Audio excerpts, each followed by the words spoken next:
Welcome back बच्चा party. आज हम लोग सॉल्व करने वाले हैं क्लास 10 का चैप्टर सर्कल्स की एक्सरसाइज 8B। और एक्सरसाइज 8B जितने भी क्वेश्चन दिखेंगे आपको वो सारे क्वेश्चन एक्सरसाइज 8A के ही तरह हैं।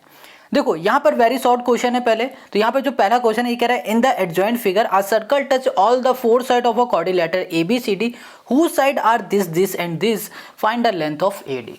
यहाँ पर क्वेश्चन कह रहा है कि हमारे पास जो सर्कल है ना वो सर्कल टच कर रहा है क्वाड्रिलेटरल में और किसी साइड पे टच कर रहा है। जैसे कि AB साइड है, इस साइड में यहाँ पर टच कर रहा है, DC साइड है, इस साइड में यहाँ पर कर रहा है, और CB साइड है यहाँ पर कर रहा है, और AB में यहाँ पर टच कर रहा है। तो क्वेश्चन कह रहा है कि जनाब जो AD साइड आपको दिख रही है ये पूरी AD साइड फाइंड करो। इस तरीके का क्वेश्चन हम लोगों ने एक्सरसाइज 8A में भी लगाया। अब इसे कैसे सॉल्व करेंगे वो देखो। यहाँ पर क्वेश्चन में कहा गया था कि हमारा जो सर्कल है वो टच कर रहा था क्वाड्रिलेटरल को, और जिस पॉइंट में टच कर रहा था उस पॉइंट को हमने यहाँ पर लेट कर दिया PQRS इस नाम से। तो सबसे पहले लिखेंगे सोल्यूशन पे लेट हमने कर दिया P, यहाँ पर कर दिया Q, R, S are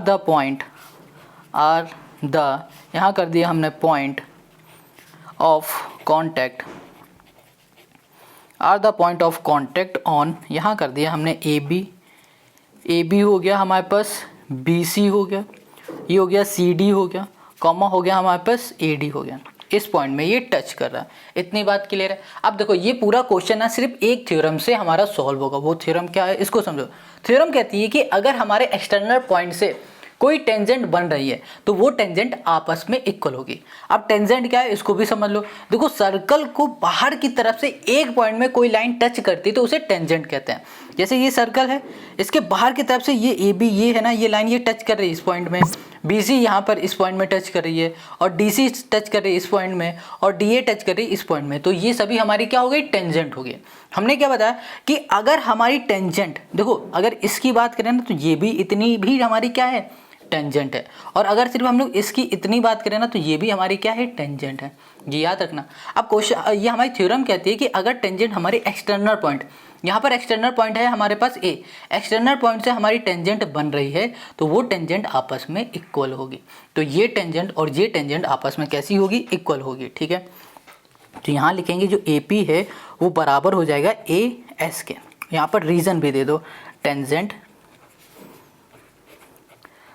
from external point. ठीक है, फ्रॉम यहाँ कर दिया हमने एक्सटर्नल, ये हो गया हमारे पास पॉइंट। इतनी बात क्लियर हो गई, समझ में आ गया। अब वैसे ही B भी तो हमारा एक्सटर्नल पॉइंट है, और इस एक्सटर्नल पॉइंट से एक टेंजेंट ये बन रही है, दूसरी ये टेंजेंट बन रही है, तो ये दोनों भी आपस में इक्वल होगी। तो यहाँ लिखो PB है जो ये बराबर है BQ के।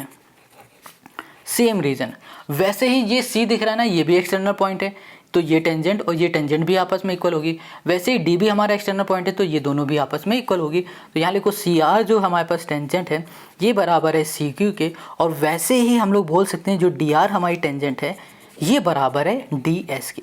और यहाँ पर लिख दो सेम रीज़न। ठीक है, सभी का सेम रीज़न रहेगा। इतनी बात क्लियर हो गई। तो हमने देखा कि हमारी जो टेंजेंट है वो आपस में इक्वल हो गई। अब यहाँ पर हम लोगों का जो नेक्स्ट स्टेप है इसमें हम लोग इन सभी को क्या करेंगे, इन सभी को ऐड करेंगे। तो यहाँ पर इक्वेशन इसे फर्स्ट बोलो, ये सेकेंड हो गई, ये थर्ड हो गई, और ये फोर्थ हो गई। तो यहाँ लिखा ऑन एडिंग, यहाँ कर दिया इक्वेशन, ओके सॉरी, यहाँ कर दिया equation first, second, third and यहाँ कर दिया हमने फोर्थ। चारों इक्वेशन को हमने ऐड किया। तो यहाँ पर हो गया हमारे पास AP, यहाँ पर हो गया प्लस, यहाँ पर हो गया BP प्लस CR प्लस यहाँ कर दिया DR, ये हो गया इक्वल्स टू AS, यहाँ पर हो गया हमारे पास BQ प्लस CQ प्लस हो गया हमारे पास DS, ये हो गया। अब AP और BP देखो क्या है, AP BP हमारे पास ये है, AP ये है, BP ये है, और AB हमारे पास कितना दिया गया, पूरा AB है 6 सेंटीमीटर।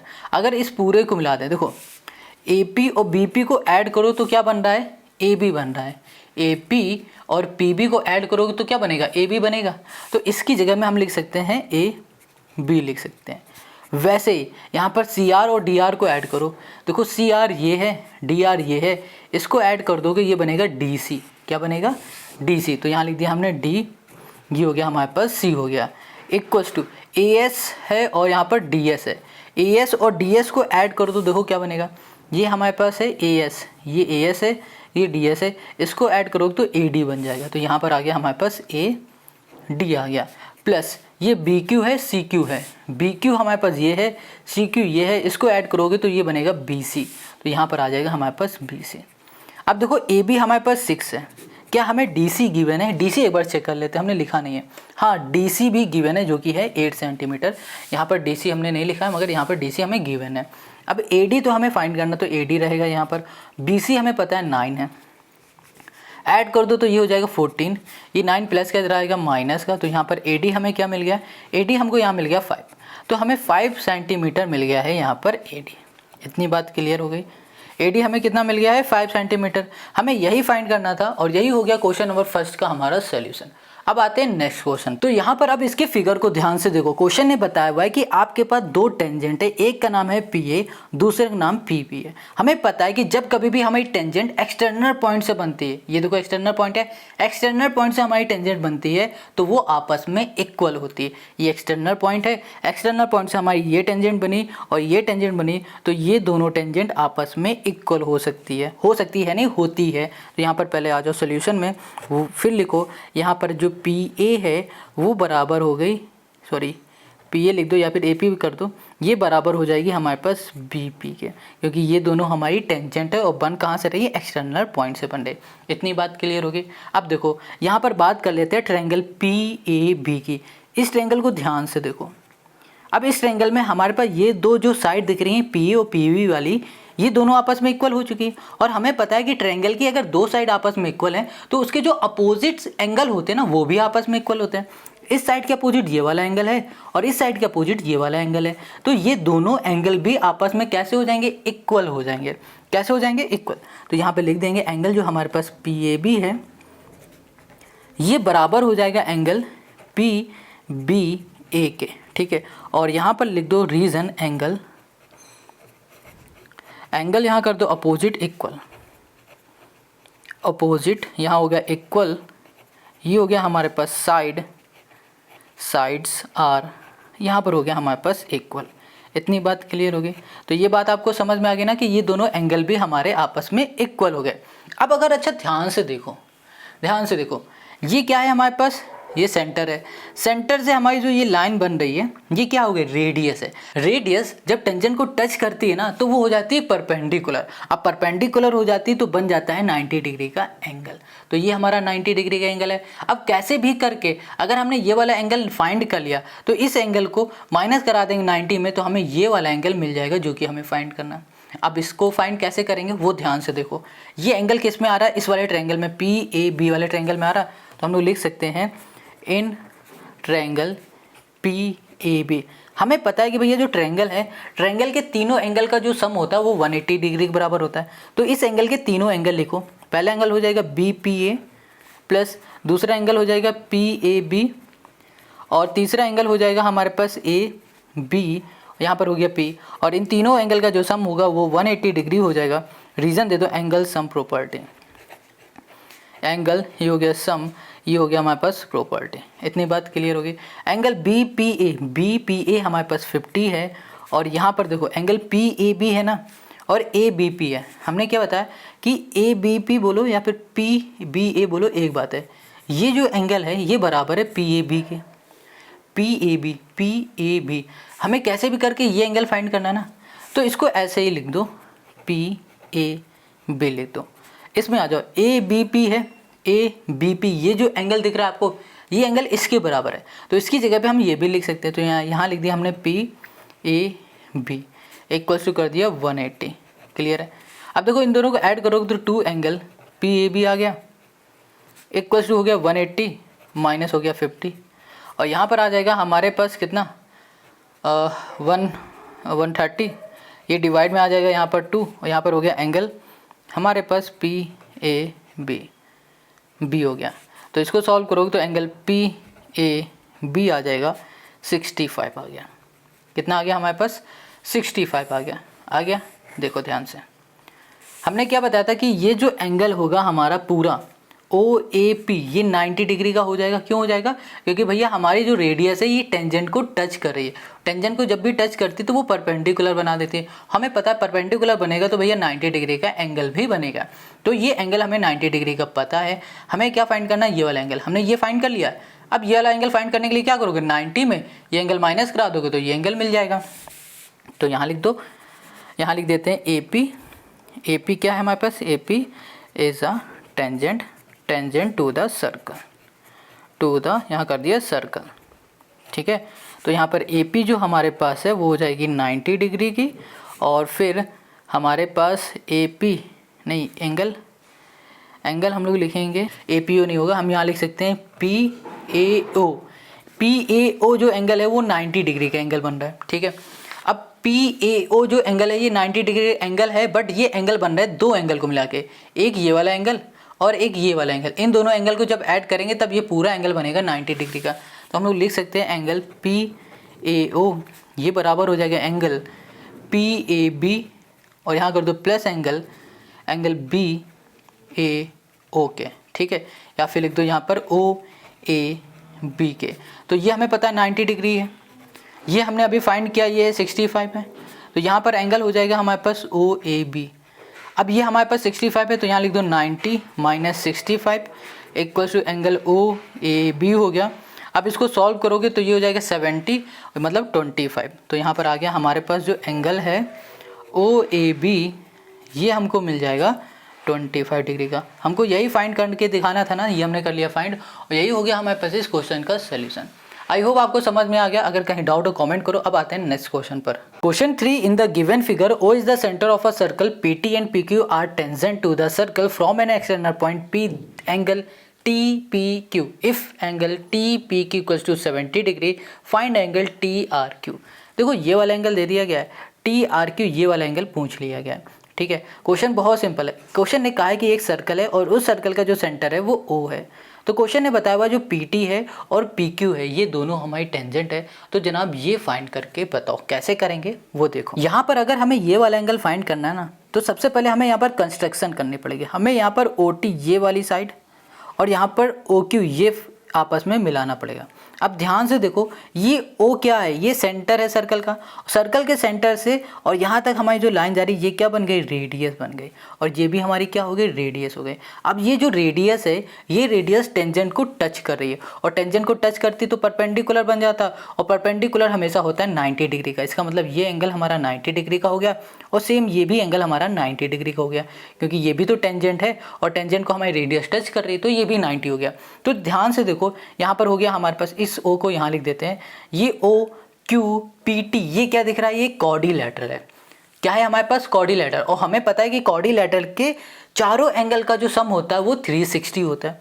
तो ये एंगल हमें पता चल गया, ये एंगल पता चल गया, ये एंगल पता चल गया, और अगर हमने ये एंगल फाइंड कर लिया ना तो ये अपने आप इजीली फाइंड हो जाएगा थ्योरम की हेल्प से। बस एक लाइन लिखेंगे और ये आ जाएगा खुद का खुद। अब यहाँ पर सबसे पहले इसको हम लोग फाइंड कर लेते हैं। तो यहाँ पर आ जाओ, यहाँ पर हमने सबसे पहले क्या किया? कंस्ट्रक्ट किया। तो यहाँ लिखेंगे जॉइन, हमने कर दिया OT एंड हमने यहाँ कर दिया OQ कर दिया, हमने ये कंस्ट्रक्ट कर दिया। ठीक है, अब हमने बताया कि हमारा ये कॉर्डिलैटर बन गया। तो यहाँ लिखा इन कॉर्डिलैटर, ये हमारा जो कॉर्डिलैटर है इसका नाम है Q, ये हो गया PTO। ये जो कॉर्डिलैटर है ना, इस कॉर्डिलैटर के चारों एंगल का जो सम है वो 360 के बराबर है। तो एक एंगल हो गया हमारे पास OQP प्लस दूसरा एंगल हो गया हमारे पास QPT, तीसरा एंगल हो गया हमारे पास PTO, और जो चौथा एंगल है वो हो जाएगा TOQ हो जाएगा, और इन चारों का जो सम होगा वो 360 हो गया। अब देखो यहाँ पर हमें पता है कि जो Q एंगल है वो 90 डिग्री है, P एंगल हमारा 70 है, T एंगल हमारा 90 है, और जो ये वाला एंगल है ये हमारे पास TOQ ये है, इक्वल टू कर दिया 360। ठीक है, अब यहाँ लिखा हमने एंगल TOQ ये है 360। अब इसको ऐड करो, 9 2 18 मतलब 180, और यहाँ पर हो गया 250। तो ये 250 हमारा प्लस का आएगा, इक्वल के इस साइड आ जाएगा तो माइनस का 250। अब इसको हम लोग सॉल्व करेंगे तो ये हो जाएगा हमारे पास 5 और 6 110। तो ये वाला जो एंगल है ना ये हमें मिल गया TOQ 110 मिल गया। ठीक है, ये एंगल हमारा क्या हो गया? ये 110 मिल गया।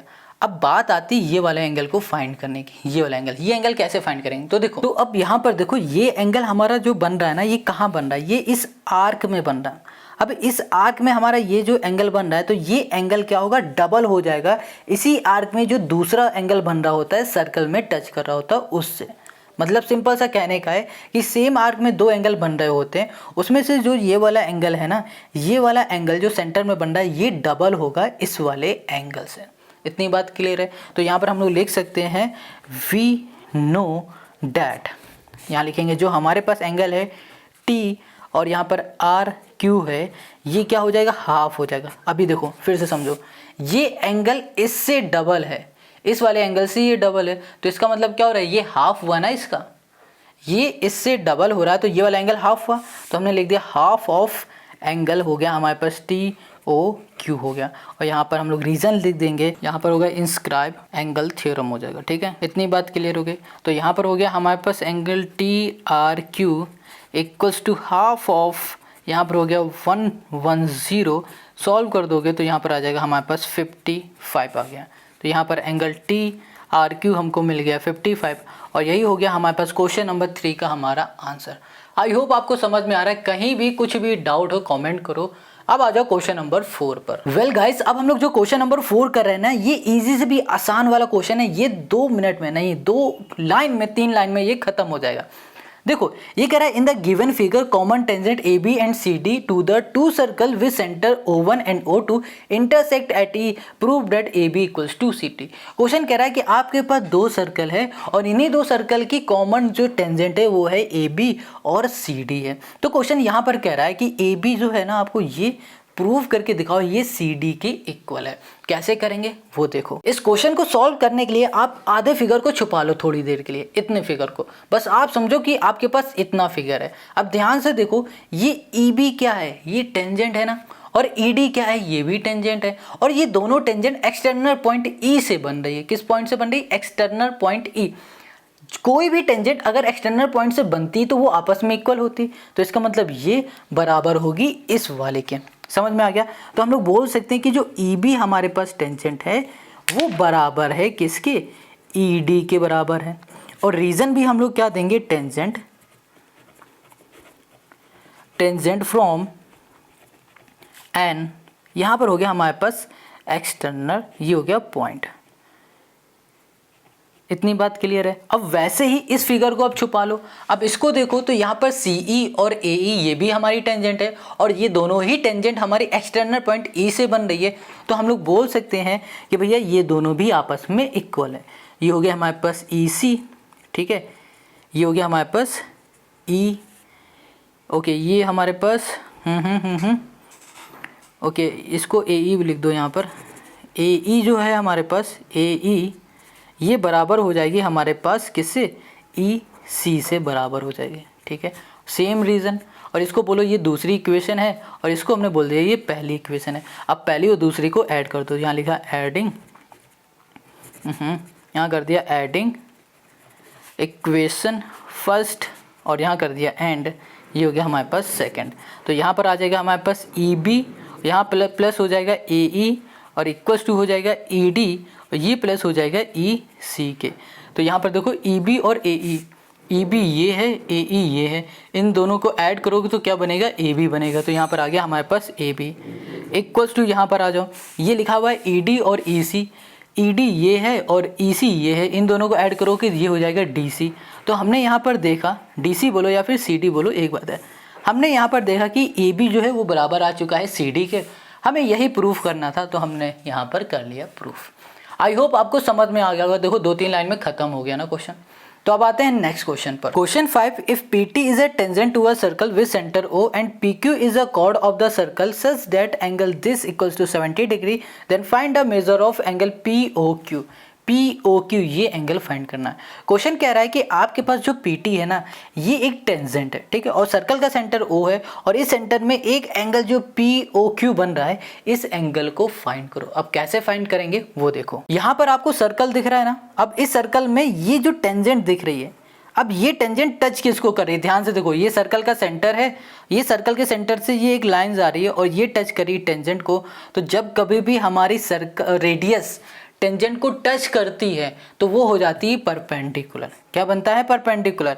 और परपेंडिकुलर बनता है तो होता है वहाँ पर 90 डिग्री का एंगल। तो ये हो गया हमारा 90 डिग्री का एंगल। तो यहाँ पर ये पूरा जो एंगल आपको दिख रहा है ये पूरा एंगल 90 डिग्री का है। कितने डिग्री का है? 90 डिग्री का। अब देखो ये 90 डिग्री हो गया, हमें इतना एंगल पता है। अब ये 90 में 70 माइनस कर दोगे तो हमें ये अंदर का एंगल पता चल जाएगा ना, OPQ वाला एंगल पता चल जाएगा, जो कि आ जाएगा 20। अब ये एंगल 20 है तो जनाब ये एंगल भी हमारा 20 हो जाएगा। अब कहोगे कैसे? तो देखो ये हमारी OP भी एक रेडियस है और OQ भी हमारी रेडियस है, तो रेडियस आपस में इक्वल होती हैं। अगर ये वाला साइड और ये वाली साइड हमारी आपस में इक्वल हैं तो ट्रायंगल के अपोजिट जो एंगल होते हैं वो भी आपस में इक्वल होते हैं। तो OQ के अपोजिट ये वाला एंगल है और OP के अपोजिट ये वाला एंगल है, तो ये दोनों एंगल भी आपस में अपोजिट हो गए, सॉरी इक्वल हो गए। अब जब ये इक्वल हो गए तो देखो ट्रायंगल OPQ में हमें दो एंगल पता है, ये तीसरा फाइंड करना है, तो इजीली फाइंड कर लोगे ना। अब चलो करते हैं इसे। तो यहाँ लिखेंगे हमारे पास जो एंगल है, एंगल यहाँ लिख दिया हमने P या फिर लिख देते हैं TPO। ये एंगल है ये 90 डिग्री का है। अब यहाँ पर रीज़न भी हम लोगों को लिखना पड़ेगा, तो यहाँ लिख देते हैं द रेडियस, वैसे लिखने की ज़रूरत नहीं है, लिख देते हैं द रेडियस और is perpendicular to the tangent of यहाँ कर दिया हमने सर्कल। इतनी बात क्लियर है भैया। जब हमारी रेडियस टेंजेंट को टच करती तो वो परपेंडिकुलर बनता है और परपेंडिकुलर होता है 90 डिग्री का, तो ये एंगल हमारा 90 डिग्री का हो गया। अब हम लोग बात कर लेते हैं TPO इस बड़े वाली एंगल की, है ना। ये पूरा बड़ा वाला एंगल है ना, ये बड़ा वाला एंगल बन कैसे रहा है? ये बड़ा वाला एंगल, अब ये लिखते हैं एंगल TPO, जो ये वाला हमारा एंगल है, ठीक है। यहाँ पर हमने गलत लिखा है, TPQ नहीं है, ये TPO ही होगा। TPO ये पूरा एंगल है ना, तो यहाँ पर O है, Q गलत लिख दिया था। ये Q का मतलब हो रहा है ये वाला एंगल, हम बात कर रहे हैं इस पूरे एंगल की, तो ये TPO हो जाएगा, ठीक है। ये 90 डिग्री। अब TPO जो एंगल है ये बन कैसे रहा? दो एंगल को मिला के बन रहा है, एक ये वाला एक ये वाला, तो हम लिखेंगे TPQ, angle TPQ plus angle हो जाएगा हमारे पास OPQ हो जाएगा। अब TPQ 90 डिग्री का है और ये वाला एंगल हमारा 70 डिग्री का है, और ये हमें पता नहीं, तो अभी पता चलेगा इसके बारे में। 70 इधर आ जाएगा, माइनस का हो जाएगा, तो यहाँ पर हो गया 20 इक्वल्स टू एंगल हो गया O, ये हो गया P, ये हो गया Q। तो एंगल OPQ हमें कितना मिल गया? 20 डिग्री का मिल गया। OPQ 20 डिग्री मिल गया।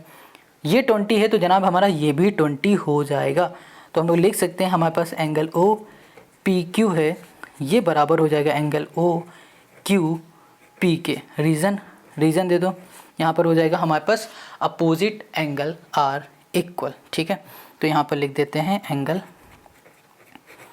एंगल अपोजिट इक्वल एंगल, ठीक है। इक्वल साइड कर दो, इक्वल, ये हो गया हमारे पास साइड, गॉट इट। तो ये 20 हो गया, ये भी 20 हो गया। अब हमें ये फाइंड करना है, तो यहाँ पर ले लो ट्रायंगल, यहाँ लिखेंगे हम लोग ट्रायंगल, इन ट्रायंगल हो गया, POQ कर दिया। इस ट्रायंगल में हमारे पास जो एंगल है OPQ प्लस एंगल हो जाएगा हमारे पास PQO प्लस एंगल हो जाएगा PQO हो जाएगा, ठीक है। ये Q, यार क्या गलत है, ठीक है। ये O है, इसको O मानो और इसको Q मानो, यहीं पर गड़बड़ कर दिया था, ठीक है। ये दोनों हो जाएंगे, तीनों हो जाएंगे हमारे पास 180 डिग्री के। क्लियर हो गया। अब देखो यहाँ पर जो P वाला एंगल है हमने अभी फाइंड किया 20 है, और Q वाला जो एंगल है ये हमारे पास 20, ये भी हो जाएगा। बचेगा हमारे पास सिर्फ एंगल POQ इक्वल्स टू 180। तो यहाँ पर लिख दिया एंगल POQ इक्वल्स टू 180। ये देखो प्लस का है, ये भी प्लस का है, 40 इधर आ जाएगा माइनस का, तो ये हमें मिल जाएगा 140। तो हमारे पास एंगल हो गया POQ इक्वल्स टू 140, और यही हो गया हमारे पास इस क्वेश्चन का सल्यूशन। आई होप आपको समझ में आ गया। तो यही हमें एंगल फाइंड करना था, तो हमने ये कितना इजीली फाइंड कर लिया ना। कहीं भी कोई डाउट हो कमेंट करके बताओ, अगर नहीं भी डाउट है, ये क्वेश्चन आपको सारे समझ में आ रहे हैं, तो भी आपको बताओ कि आपको समझ में आ रहा है। अगर वीडियो अच्छी लगी तो शेयर ज़रूर करो। मिलते हैं नेक्स्ट वीडियो में, और नेक्स्ट वीडियो की जो लिंक है वो आपको मिलेगी डिस्क्रिप्शन में। और नेक्स्ट वीडियो में हम लोग करने वाले हैं यहाँ पर शॉर्ट आंसर क्वेश्चन नंबर 6 से जितने भी क्वेश्चन हो जाएंगे, ठीक है। Okay bye.